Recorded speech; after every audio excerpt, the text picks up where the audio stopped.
Chers amis, bonjour et quel bonheur de vous retrouver pour une nouvelle vidéo de Chaque jour sur Terre, toujours dans notre formule très appréciée de la semaine dernière sur les cartes. En fait, comment découvrir le monde, comprendre la géopolitique par des cartes. Cette semaine, ce que je vous propose, c'est une analyse géostratégique de la posture de la Corée du Nord. Et en fait, on va essayer de comprendre ensemble pourquoi la Corée du Nord existe toujours. Ça peut sembler être une question un peu absurde. Mais soyons très candides, il existe beaucoup de pays à travers le monde qui ont dérangé à travers l'histoire et presque systématiquement, ces pays ont été renversés, révolutionnés ou on a mené un coup d'État ou une tentative de déstabilisation quelconque. La Corée du Nord, étrangement, même si c'est un caillou dans la bottine d'à peu près tout le monde dans la région, on pense au Japon, à la Corée du Sud, à Taïwan bien sûr, aux États-Unis, à la Chine, tout le monde tolère relativement l'existence de la Corée du Nord, particulièrement, bien sûr, les deux gros joueurs, la Chine et les États-Unis. Alors, ce qu'on tente de comprendre aujourd'hui, c'est pourquoi la Corée du Nord a pu s'accrocher jusqu'ici et pourquoi elle n'a pas été victime, comme l'Irak, comme la Syrie, comme la Libye, de tentatives de déstabilisation, de coups d'État. Alors, la meilleure manière pour le comprendre, en fait, c'est vraiment à travers une hypocrisie internationale. Et c'est ce qu'on va essayer d'exposer aujourd'hui ensemble. Et ça nous permet de bien comprendre la notion d'indésirable et d'intolérable, quelque chose qu'on mentionne souvent en géopolitique, comme quoi les États, systématiquement, lorsqu'il est question de décisions stratégiques, sont confrontés à une possibilité indésirable et une alternative souvent intolérable, ce qui permet de comprendre donc les décisions parfois contre-intuitives qui peuvent être prises à l'échelle internationale. Ici, ce qu'on a devant nous, commençons par la perspective de la Corée du Sud. Bien sûr, la Corée du Nord peut paraître être un problème, c'est d'avoir un voisin hostile, un voisin armé avec, on présume des armes nucléaires, on présume également une capacité balistique assez importante. On a bien sûr des tests qui sont menés par la Corée du Nord de manière périodique. Cela dit, de manière générale, la Corée du Nord ne présente pas vraiment une menace crédible pour la Corée du Sud. Encore une fois, certes, ce n'est pas désirable. On ne veut pas une Corée du Nord et c'est pas une situation enviable. On le comprend d'avoir un voisin comme la Corée du Nord. Cela étant dit, une alternative, et l'alternative qu'on a sur la table actuellement pour la péninsule coréenne, et c'est le projet officiellement désiré comme scénario final, c'est la réunification de la péninsule en une seule Corée. Vous le comprendrez, sur papier, ça sonne très bien, symboliquement, c'est très noble l'idée de vouloir réunifier cette Corée qui a été séparée par une guerre et qui encore aujourd'hui est en état de guerre. D'ailleurs, on n'a toujours pas d'accord de paix entre les deux pays, c'est juste un état d'armistice. Donc, l'idée de les réunifier peut sembler extrêmement romantique, mais la réalité, c'est que les Sud-Coréens ne veulent absolument rien savoir d'une réunification avec la Corée du Nord, pour la simple et bonne raison que ça les traînerait par en arrière de manière considérable au sens économique de la chose. La Corée du Nord, il n'y a pas de cachette, c'est un pays qui est à peu près au niveau du tiers-monde en matière de développement économique et de prospérité. La population est dans un niveau de difficulté qui peut parfois relever vraiment d'une tragédie. Vous avez des famines périodiques en Corée du Nord, un niveau de privation qui est absolument incompréhensible pour les gens qui vivent en Corée du Sud. Quoiqu'on n'a bien sûr pas un paradis économique non plus en Corée du Sud, on a quand même une des économies les plus dynamiques au monde et certainement dans la région. Donc, il est très facile, bien sûr, d'avoir ces déclarations très nobles et symboliques comme quoi on veut une réunification. Mais la vérité, c'est que ce serait une catastrophe pour la Corée du Sud, en fait, l'idée de se réunifier avec le Nord. Il faudrait des années, des décennies pour pouvoir graduellement, tranquillement amener une population de plusieurs millions de personnes, à s'intégrer économiquement, mais ensuite, bien sûr, à s'intégrer culturellement, à s'intégrer dans la société de la Corée du Sud et à créer une société unitaire, en fait, qui pourrait fonctionner sur l'entièreté de la péninsule.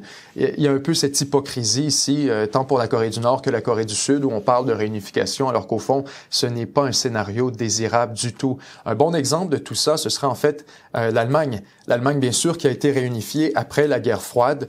À la fin des années 80, début des années 90, on a mené la réunification de l'Allemagne après l'effondrement bien sûr, du mur de Berlin et de l'URSS. Lorsqu'on a fait la réunification de l'Allemagne, il y a plusieurs mesures qui ont été prises, bien sûr, pour s'assurer de la cohésion nationale, pour s'assurer qu'on puisse avoir une forme de réunification plus que symbolique, mais bien effective. Et quand même, à ce jour, l'Allemagne est gangrénée par une division sociale, économique, politique, directement sur les lignes de la division historique là, entre l'Allemagne de l'Est et l'Allemagne de l'Ouest. Et tout ça est vraiment attribuable, oui, bon, à des écarts de développement, mais aussi à des différences culturelles qui se sont développées à travers des décennies vraiment de fracturation. On peut faire le même exemple pour ce qui est de la Corée du Sud et de la Corée du Nord. Ce serait très difficile de mener une réunification, beaucoup plus encore que dans un monde où on se trouvait avec l'Allemagne de l'Ouest et l'Allemagne de l'Est réunifiées dans un seul État, alors que même 30 ans plus tard, c'est toujours quand même un phénomène visible. Pour ce qui est de la Corée du Sud, on a un autre élément qui est aussi le secret de Polichinelle ici, c'est l'appui militaire des États-Unis. La vraie menace sécuritaire, le vrai compétiteur stratégique à la Corée du Sud et la vraie menace qui pourrait avaler le pays d'une manière, c'est bien sûr pas la Corée du Nord, mais bien la Chine d'une part et le Japon d'une autre, des compétiteurs régionaux qui exercent beaucoup plus d'influence sur la politique et la doctrine de Corée du Sud que la Corée du Nord ne peut en exercer dans ses meilleurs rêves. La réalité, c'est bien sûr que le Japon est une puissance économique tout juste à côté de la Corée du Sud et une puissance militaire considérable malgré les dispositions constitutionnelles qui l'empêchent d'avoir une armée offensive. Le Japon est quand même un moteur industriel incroyablement puissant. Et donc, en ayant ici cette fausse menace de la Corée du Nord, ou plutôt cette menace accessoire de la Corée du Nord, ça permet à la Corée du Sud de développer une armée offensive extrêmement crédible et solide, d'avoir à l'intérieur du pays une conscription également qui force les jeunes hommes à s'impliquer dans le service militaire pour une période minimale. Alors donc, vous avez une Corée du Sud qui, en raison bien sûr de la conscription, en raison de son armée offensive très développée, en raison de la présence américaine sur le territoire et de l'entièreté, on pourrait le dire, de cette constellation d'équipements militaires américains qu'on retrouve tant au Japon, tant en Corée du Sud, que sur Taïwan et même un peu plus au sud vers l'Australie et les Philippines, vous avez vraiment un groupement ici stratégique qui est très avantageux pour la Corée du Sud. Parce que si demain matin un conflit éclate avec la Chine, ben la Corée du Sud n'est pas seule. Certes, bien sûr, elle n'est pas la meilleure amie du Japon, mais les bases américaines situées à Okinawa, dans le sud du Japon, seraient en mesure d'intervenir, bien sûr, auprès des forces américaines, des forces alliées, en fait, dans un conflit contre la Chine. La Corée du Sud, on le comprend, n'est pas le principal client ici, mais on peut voir les forces américaines, environ 40 000 soldats stationnés en Corée du Sud et environ 60 000 au Japon, comme une seule force cohésive, qui est la force du Pacifique. Alors, là-dessus, la présence de la Corée du Nord permet à la Corée du Sud d'avoir un énorme prétexte défensif sans nécessairement se placer dans une relation antagoniste avec la Chine, dans une relation un peu plus difficile, alors que les Chinois auraient toutes les raisons du monde de s'offusquer de l'escalade militaire et des dépenses militaires considérables de la Corée du Sud, de ses technologies, de ses innovations, de ses alliances conformes dans la région. On peut actuellement utiliser la Corée du Nord comme prétexte. Ce ne serait pas possible autrement. Et ça, c'est bien sûr indépendamment de toute la question de la réunification, qui est une énorme hypocrisie. On continue ensuite avec notre prochain client, le Japon. De son côté, le Japon, c'est à peu près la même logique. Encore une fois, on n'a bien sûr pas le droit d'avoir une armée de par la constitution japonaise. Il faut le comprendre en fait dans le contexte.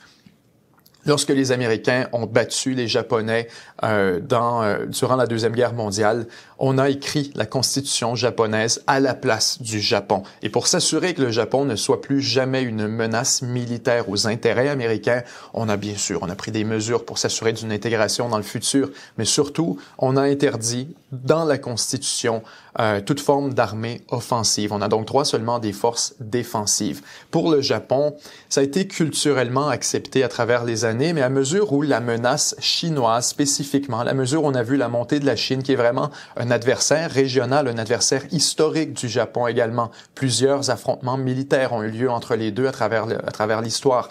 Et donc d'avoir cette montée de la Chine, ça amène un peu d'anxiété au Japon, naturellement. Ce qui pousse le gouvernement japonais à chercher à tester la limite de ses limites constitutionnelles, si on veut, à tester le plafond qui lui a été imposé par les États-Unis. Étant donné qu'on semble dans le contexte de la montée de la Chine, et qu'on a bien sûr la Corée du Nord juste à côté. Ça permet au Japon d'aller vraiment un peu plus loin que ce qui serait normalement toléré par les Américains. Dès qu'on verrait on verrait le Japon s'équiper, par exemple, de navires, d'une force aérienne crédible, on commencerait à poser des questions, à se demander, mais qu'est-ce que vous êtes en train de faire? C'est anticonstitutionnel et c'est une violation de la logique de non-prolifération dans la région. Pour ce qui est maintenant du contexte actuel, en raison de la montée de la Chine, mais aussi en raison officiellement, c'est la vraie raison officielle, c'est de la montée de la Corée du Nord. C'est pour ça que je vous parle d'hypocrisie. C'est qu'aucun de ces joueurs, que ce soit Taïwan, la Corée du Sud ou le Japon, ne va vous dire typiquement, c'est en raison de la Chine qu'on a besoin d'une escalade militaire. Or, c'est le vrai facteur. La Corée du Nord est utilisée comme un prétexte. Et donc, on dit, mais non, inquiétez-vous pas la Chine, inquiétez-vous pas les États-Unis, inquiétez-vous pas tout le monde. Si on est dans une escalade comme ça de nos moyens militaires, si on est dans une reconstruction de la puissance japonaise, c'est surtout motivé par des prétextes défensifs vis-à-vis la Corée du Nord, ce qui évite, bien sûr, encore une fois, une escalade plus importante de l'antagonisme vis-à-vis la Chine et réciproquement de l'antagonisme chinois vis-à-vis du Japon. Donc, le Japon également, c'est le même truc encore une fois que la Corée du Sud tout à l'heure, d'avoir cette menace artificielle comme quoi on a une puissance nucléaire un peu rogue, un peu irresponsable dans la région, la Corée du Nord.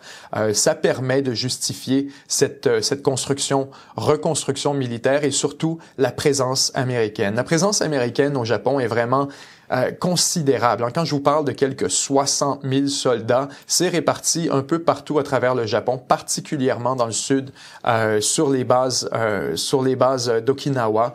Et là-dessus, il y a beaucoup quand même de grogne au Japon. Les Japonais n'aiment pas particulièrement d'avoir une occupation américaine d'une telle envergure. C'est beaucoup d'infrastructures, beaucoup d'équipements, beaucoup de ressources, beaucoup d'argent qui est déployé par les Américains. Et donc, le Japon a un certain malaise avec tout ça et aimerait pouvoir se défendre lui-même. Maintenant, il y a quand même un avantage stratégique gigantesque à avoir quelques 60 000 soldats américains qui, d'une certaine manière, offre une garantie de défense implicite. On présume bien sûr que dans l'éventualité d'un conflit, les bases américaines au Japon seraient visées et que le Japon serait appelé à intervenir non seulement auprès des Américains, mais vice-versa. Les Américains seraient appelés à défendre le Japon et à défendre la souveraineté territoriale japonaise. Donc là-dessus, les Japonais font un peu une pierre deux coups, d'avoir la présence de la Corée du Nord ici, tout près de l'autre côté de la mer du Japon, ça permet au Japon de justifier sa reconstruction militaire et d'avoir une présence américaine sur son territoire, de la justifier auprès de la population, mais surtout d'avoir les dividendes énormes que ça prête au sens défensif de la chose vis-à-vis la Chine. Parce que c'est la Chine qui est la véritable inquiétude ici pour tout le monde, y compris pour Taïwan. Et d'ailleurs, on pourrait passer à Taïwan pour notre prochain client ici dans la région.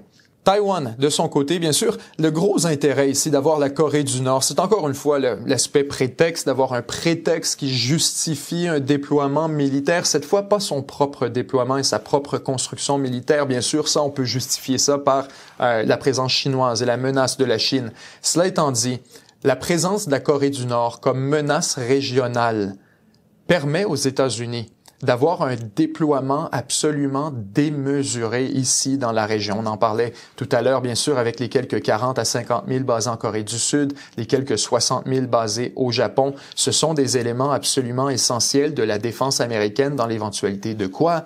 Dans l'éventualité d'une invasion de Taïwan, bien sûr. Alors, Taïwan regarde tout ça en se disant qu'il y a un élément positif là-dessus, d'avoir justement une menace additionnelle. Est-ce que les Américains auraient un tel déploiement justifiable entièrement par la menace chinoise sur Taïwan?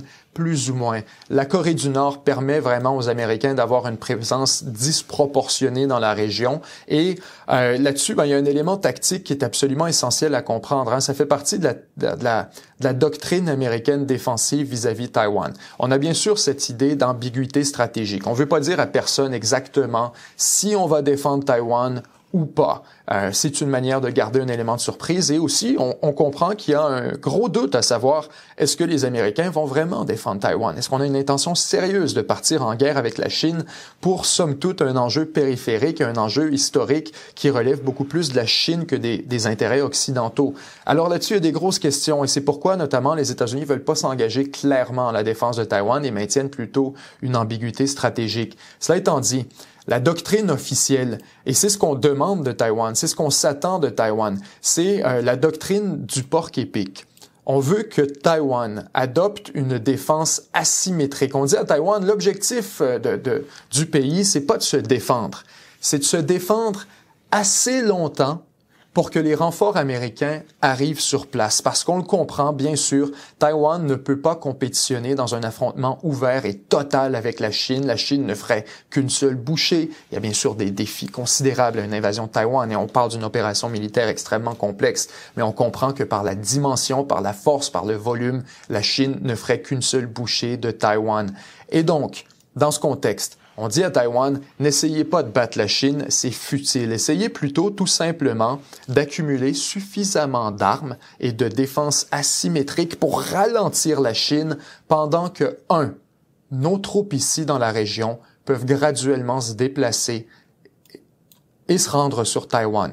S'il y a un blocus chinois, un blocus maritime, un autre scénario très possible, alors il faut permettre à la marine américaine, dont oui, certains éléments sont stationnés ici, mais la plupart sont plutôt à Guam et à Hawaï, dans le Pacifique. Il faudra bien sûr plusieurs jours, sinon plusieurs semaines, pour qu'on puisse amener toutes ces ressources au combat et prêter main forte à Taïwan. Donc, pour toutes ces raisons, Taïwan voit très positivement la présence de la Corée du Nord comme une menace additionnelle aux intérêts américains dans la région, puisque ça permet aux États-Unis, encore une fois, d'avoir un prétexte pour déployer une présence démesurée et disproportionnelle à la véritable menace aux intérêts américains, qui serait une invasion de la Chine sur le Japon? C'est pas très réaliste. Alors, dans le contexte de l'ambiguïté stratégique, où on veut pas trop dire si on défend Taïwan, il nous faut un bon prétexte d'avoir autant de troupes, autant d'avions, autant de bombardiers, autant de missiles dans la région, alors qu'on dit non, c'est pas pour la Chine. Pour les États-Unis, le gros avantage d'avoir la Corée du Nord, encore une fois, on en parle, on tourne autour du pot depuis tout à l'heure, c'est la perspective du déploiement éventuel contre la Chine. En ayant la Corée du Nord, on peut utiliser les pays des environs comme des énormes bases à ciel ouvert. La question ici est à savoir, est-ce que la Corée du Sud pourrait vendre à sa population une base et une occupation quasi permanente par des milliers de troupes américaines sur son territoire si ce n'était pas de la menace de la Corée du Nord? D'avoir un ennemi qui lui jure la destruction. Pour les États-Unis, il est très efficace parce que, bien sûr, nous, on n'est pas inquiétés par la Corée du Nord, on est inquiétés par la Chine du côté des États-Unis. Mais puisque la Corée du Nord exerce une menace et une pression relativement crédible sur la Corée du Sud au sens officiel de la chose, alors, dans ce sens, les États-Unis peuvent utiliser la Corée du Sud comme une énorme base à ciel ouvert dans la perspective d'une guerre contre la Chine. Donc, même chose ici avec le Japon, même chose Corée du Sud et Taïwan de manière générale, mais tout ce déploiement américain est largement justifiable et justifié dans l'officiel par la menace nord-coréenne, cette fameuse menace nord-coréenne dont, soyons très sérieux, si on décidait demain matin de régler le problème de la Corée du Nord, on s'entend, on entrerait dans un conflit avec la Chine, il y a tout ça à comprendre, il y a des implications géopolitiques, mais la capacité militaire est suffisante pour renverser le régime ou déstabiliser le régime Kim ou mener des frappes de décapitation comme l'ont mené par exemple Israël en Iran. La capacité militaire ici cumulée américaine est largement supérieure à celle de la Corée du Nord, malgré l'armée gigantesque de la Corée du Nord, et etc.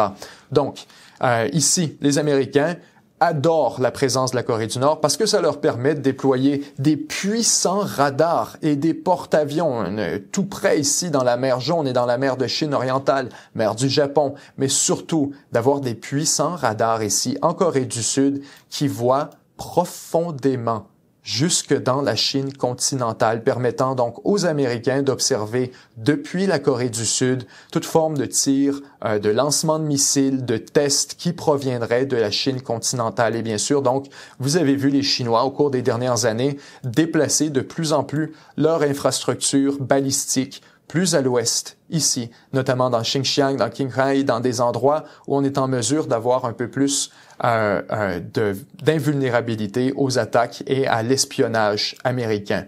Alors, on continue maintenant finalement avec notre prochain client, la Chine. Le dernier sur notre liste aujourd'hui, à vivre une espèce d'hypocrisie, bien sûr, avec la Corée du Nord. Ici, ce que vous voyez, dans un scénario de réunification de la Corée du Sud avec la Corée du Nord, ça pose un énorme problème pour les Chinois. Il suffit de regarder ici pourquoi. Vous voyez donc l'alignement général. Vous avez bien sûr la Russie et la Chine qui forment un bloc stratégique. Il y a bien sûr des dissensions entre les deux, il y a bien sûr de la nuance à faire là-dessus, mais en théorie, forment un bloc stratégique et forment une alliance officielle. Vous avez de l'autre côté ces pays en bleu, bien sûr. Ici, on a Taïwan, la Corée du Sud et le Japon qui forment ce qu'on pourrait appeler la constellation américaine. Dans l'éventualité où on se retrouve, vous le comprendrez, avec une réunification de la Corée du Sud, ça ne plaît pas du tout à la Chine parce que soudainement, la constellation, la coalition américaine ici alliée se retrouve à la porte de la Chine. Donc, la Corée du Sud, pour tous ces problèmes, pour l'instabilité que ça apporte à la Chine, pour cet énorme déploiement qui vient nuire à la Chine, ça permet quand même d'avoir un État tampon ici qui bloque la progression terrestre dans le cas d'un éventuel conflit. Et surtout, on peut bien sûr y aller sur les enjeux militaires, d'avoir cet État tampon ici, qui est une armée quand même, on peut dire une armée rudimentaire, mais quand même utilisable.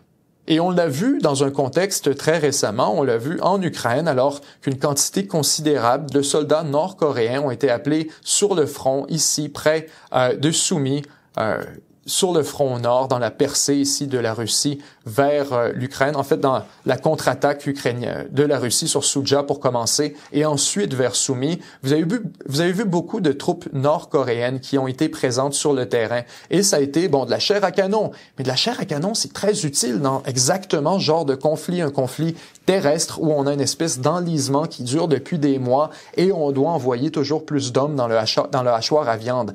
Pour la Chine, et il y a un avantage énorme d'avoir cette réserve énorme de viande à envoyer dans le hachoir, dans l'éventualité d'un conflit.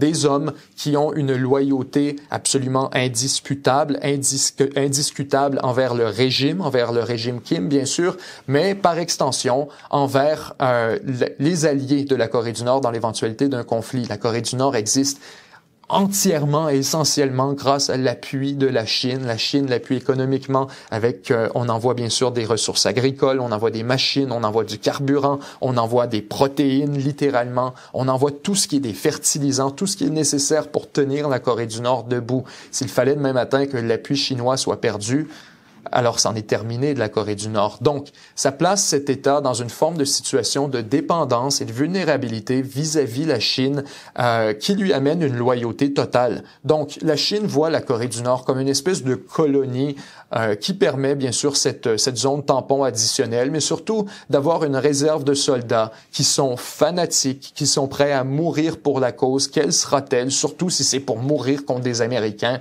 On a vraiment des millions d'hommes qui ont été endoctrinés à l'idée de tuer l'ennemi américain et de tout faire pour servir la cause. Alors dans ce contexte, les Chinois voient la Corée du Nord comme une forme de mal nécessaire, alors que l'alternative, ils le savent très bien, eh bien, il n'y a pas 150 scénarios. Hein. Si on dit qu'il y a un scénario de conflit ou de réunification ici, vous avez soit l'Alliance américaine qui récupère la Corée du Nord, ou soit inversement. Alors, ça veut dire que c'est la Chine qui devrait aller défendre la Corée du Nord et s'engager dans un nouveau conflit avec toute l'instabilité que ça engage pour aller quoi? Pour aller saisir la Corée du Sud. Ça fait aucun sens. Alors, dans ce contexte, La Chine ne veut rien savoir de la réunification, ne veut rien savoir non plus d'une assimilation, parce que c'est un autre scénario. Vous le voyez ici, on pourrait décider en Chine de faire de la Corée du Nord une province chinoise. Mais pour les mêmes raisons pour lesquelles la Corée du Sud ne veut pas de la réunification,